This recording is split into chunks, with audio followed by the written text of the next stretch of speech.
everyone, and welcome back to the podcast. This is KJ, and you're listening to Love's Teaching Will Travel. We've been on a bit of a hiatus due to so many different things, and I'd just like to say I'm so thankful to family and friends who have rallied around me and supported me through this difficult time of losing my father. Now, we are going to move back into wrapping up the rest of the season.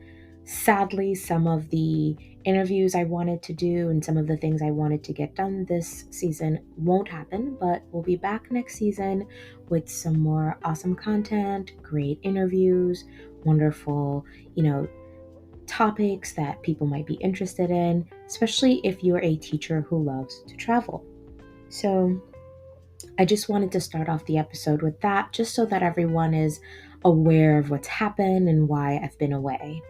We are a one-man show here, so if I'm not here, nothing really goes down. So again, I appreciate everyone for continuing to listen to the podcast, even though we haven't been putting out episodes. So to get started on this episode, we're talking about revamping your resume. Now, as you look into crafting your story, revamping your resume, I really want you to look at the career change that you're looking forward to, how you're looking to land a new job. Are you looking to just update your professional image? What is it that you're trying to do?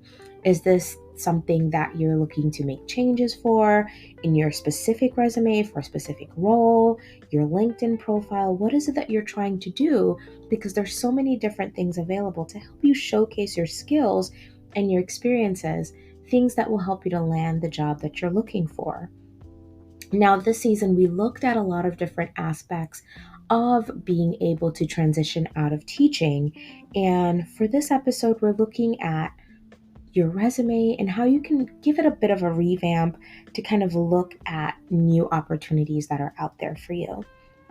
So the first tip is know your audience first and foremost, right? Now, one of the most important things to consider when revamping your resume and your LinkedIn profile is your target audience.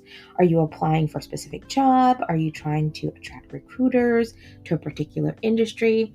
Especially when it comes to tech, right? You want to make sure that you're targeting it towards a specific person or company or sector, understanding that whoever's going to be reading your resume, it has to be tailored to their specific need. Now, the second tip for you is telling your story. Your resume is more than just a list of previous jobs and responsibilities. It's an opportunity to tell your story, highlight your unique strengths and accomplishments. And instead of just simply listing job duties and focusing on the impact that you made at that role, you want to look at how you've developed your skills along the way. Hopefully you guys are taking notes as I'm giving these tips to kind of help you get into the changes that you might want to make with your resume going forward. Now, tip number 3 is to quantify your achievements. Now, employers love to see measurable results, so whenever possible, make sure that you're quantifying your achievements on your resume. Now, did you increase sales? Did you reduce operating costs? Did you lead a successful project? Especially those that are looking for opportunities that are remote, maybe in tech. Project management is really important. And so being able to highlight what you've done and be specific with numbers and metrics would be able to, it helps you to demonstrate your value ultimately to this employer or these recruiters that are looking for someone new. Tip number 4, use keywords. I can't stress this enough. And I know having Melissa on previously, she talked about what she did with her resume and, how she was able to attract recruiters. You want to make sure you're using specific keywords.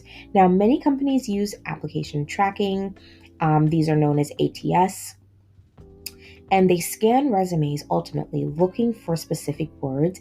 And this happens before it even goes through a human recruiter. So this is why it's so important to tailor your resume so that it increases your chances of being noticed, right?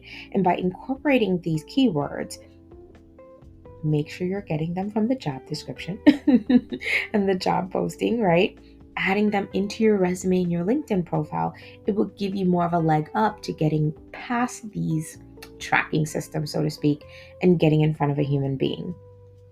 Tip number 5, keep it concise.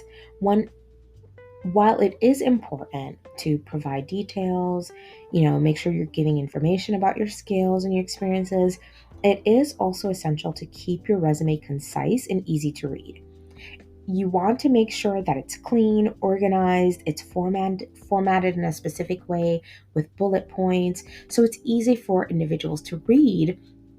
Because keep in mind, especially if you're going for like a job where it's a committee, they're going through so many different resumes. They want to be able to differentiate between the candidates they want to move forward and the candidates that they're just like, you know what, this isn't the right person. Tip number 6, update your LinkedIn profile. I know. It's another social media, application that you have to update often and be a part of and, participate in. But LinkedIn, in this digital age, having a LinkedIn profile is often the first impression that potential employers will have of you. And it's really important for you to make sure your profile is up to date. It has your latest work experiences, skills, accomplishments. If you've done a recent certificate, make sure you're putting that information up there. Because ultimately, if you're not updating your profile, even your photo, if you're using like an old photo from college, it's not going to benefit you, right? You want to make sure that you have a compelling headline, you're updating everything, you look professional, and make people want you to work for their company. You add value to their company. Last but not least, you want to seek feedback. So it's really important for you to connect with others in your professional network, right? Don't be afraid to ask for feedback, whether it's from colleagues, mentors, even resume writers, right? You want to make sure that you're asking for feedback, getting feedback, because even though you've been looking at your resume for years, having a fresh pair of eyes on there could really add some, valuable insight. It can help you identify areas that you might want to improve, and connecting with maybe experts in the field, mentors.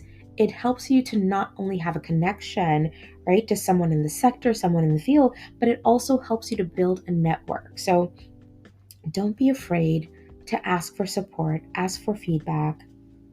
Remember that your resume and your LinkedIn profile are very, very powerful tools for marketing yourself for the job market.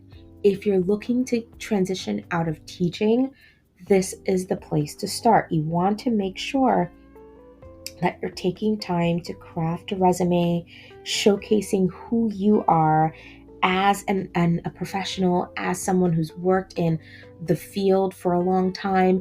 You don't just have education in the classroom, you have transferable skills that can take you into so many different sectors, from tech to ed tech.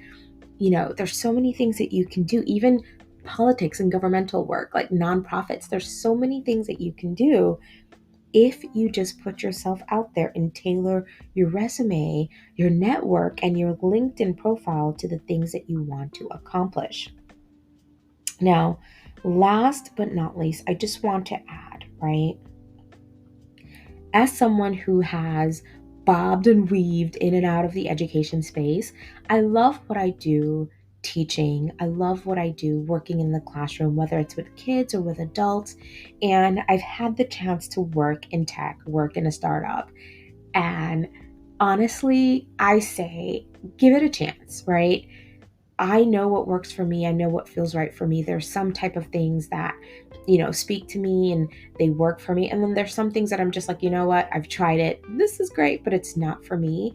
If you don't put yourself out there, you don't know what actually works for you. If you've only worked in the classroom, you've only taught, and you haven't really ventured out to other sectors or other opportunities, you don't know, right? And you don't know what you don't know. So I say, give it a try. If you're looking for something different, if you're looking to transition out of education, there are a lot of opportunities out there for you.